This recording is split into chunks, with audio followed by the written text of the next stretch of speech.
excited to get it in your hands and didn't want to just show it off to you and then make you have to wait. The best part of my job is that I get to be the one to announce that the Oblivion Remaster will be available today.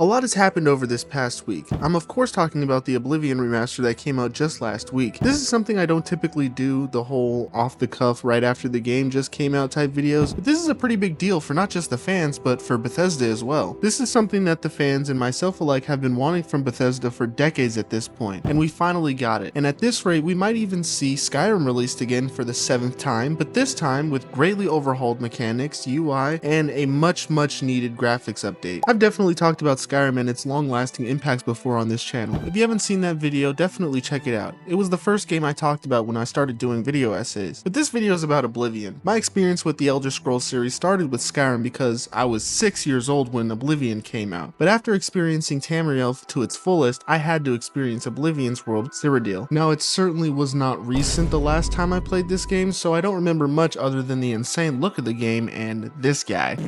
So I went into this as though this was my first time playing the game, but that being the case, I wanted to talk about the overall experience of this newer version of the game, how it compares to the original, and what this could mean for other Bethesda classics. But without further ado, this is why Oblivion Remastered is Bethesda at their best. So this is something we haven't seen in a while from a studio, especially Bethesda. But for context, there were rumors and leaks surrounding this remaster, and the last thing we got from Bethesda in regards to the Elder Scrolls series was that trailer for Elder Scrolls 6 100 years ago. So when they held a live stream talking about this remaster out of the blue, and then went on to drop the game the same day, yeah, suffice to say, it was pretty surprising. But in the live stream, they talked about all the things they did to overhaul this game and the mechanics. They even brought in another team, Virtuos, to help. So for reference, this game originally came out in 2006, so it's been almost 2 decades, and there's a lot to fix. To start off, the main story and side quests are exactly the same. There's no new lore or anything, so it's fundamentally the same game story-wise. But given how old this game is, this might be some people's first time playing Oblivion. If that's you, here's a quick rundown. You start off in a prison for unexplained reasons, and the Emperor comes to your cell to tell you about a prophecy and our unknown role in it. But you leave the prison only to be met with actual portals to hell, Oblivion as it's called in the game. But after helping a group of soldiers and helping the Emperor's son, we learn of the increase of these portals and why they're popping up. Turns out there's a secret cult group behind it all, and it's our job to help stop them. But now that that's out of the way, here's what the remaster fixed and changed. The first thing is the most noticeable, and that's the graphics. The game has been updated to Unreal Engine 5, and it looks absolutely stunning. It's got all the benefits of being on a newer engine like ray tracing and screen space reflections,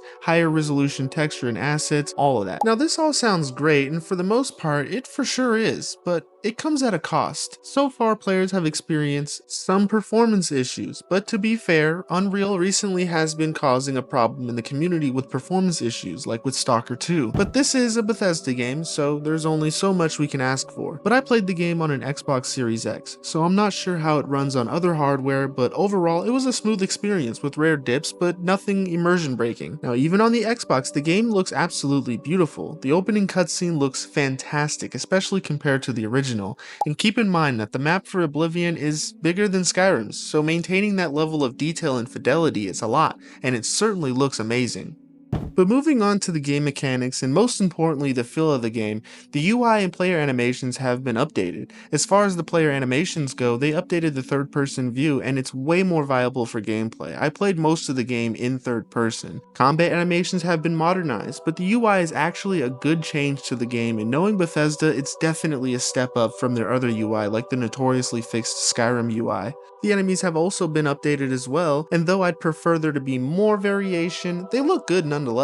They also recorded from a larger roster of voices, which definitely adds way more depth to the world. The original kind of felt like it only had a small pool of the same guys. But most importantly, the feel of the game. For sure a key component to these games is you can look past the outdated graphics, cumbersome UI and mechanics, and constant loading screens, as the concept of these stories, world building, and flexibility of the creation engine for modders and development in general were enough. So it was important that they kept the same feel and charm of the original. original, and it definitely has that Bethesda charm, so it's pretty much just a creation engine graphics update, complete with all the kinks that make these games annoying at times, but so much fun. They even kept some of the recording mistakes as homage to the original. I will say though, if this is your first time hearing of Oblivion or have only ever played Skyrim, this is a huge step up from the original in every way. Like I mentioned before, I've only played this game a while ago, so I don't really remember much, but what I do remember is it not looking or playing this good, that's for sure, so I definitely recommend trying this out. It's pretty much a brand new Elder Scrolls game for those that I previously mentioned, and at $50, it's for sure cheaper than the soon-to-be standard $80 for games. Money! For those that have played the game, I'd still recommend giving it a try, as it is on Game Pass as well. But I mean, here's the thing, Oblivion Remastered isn't just a nice little nostalgia trip, kind of a big deal, but I don't want to get too deep on this topic as it could be its own video. But we are in this weird ass era right now where remasters usually mean minimum effort, maximum profit. You slap on some AI, upscale textures, jack up the price, call it a day. But Bethesda actually got it right this time. They didn't just upscale the original like a lazy mod or anything, they rebuilt the light, they redid the animations, they respected the source material while bringing it up to a modern standard. And honestly, that's pretty fucking rare. But something like this tells me two major things. One, Bethesda might actually be paying attention for once, and two, there might be hope for classics that we grew up with. Because I mean, if we're being real, for the last few years, Bethesda has been shaky as hell. Fallout 76 was a dumpster fire on launch. Starfield dropped, and while it's not completely terrible, it sure as hell didn't set the world on fire the way Skyrim did. But Oblivion Remastered feels like a step back into that golden era. And if this is the new bar they're setting for how they treat their legacy games, a Fallout 3 remaster that doesn't run at 15 FPS and crash every 20 minutes, or maybe a New Vegas with modern lighting, actually playable without 400 mods. Bethesda has always had the best worlds, but their games age like spoiled milk. If they take the same care they took with Oblivion and apply it to the rest of their catalog, like, come on now. I mean, there is a flip side to that, right? This does set a dangerous precedent if they do fumble the ball again, like if they start half-assing future remasters, slapping a $70 price tag on a slightly better Fallout 3, or God forbid releasing Skyrim Legendary Edition Ultra Deluxe Remaster, they're gonna burn through that goodwill pretty fast. Right now, they finally got people hyped about something again. And for a lot of us, games like Oblivion weren't just games. They were these massive magical worlds we escaped to growing up. This remaster isn't just about better lighting or cleaner animations, it's really about giving people a way to reconnect with a piece of their past without it feeling like a janky, broken mess. So when you see the white gold tower shimmering off the lake in the sunset with all the new tech under the hood, it hits you. It reminds you why we fell in love with Bethesda games in the first place.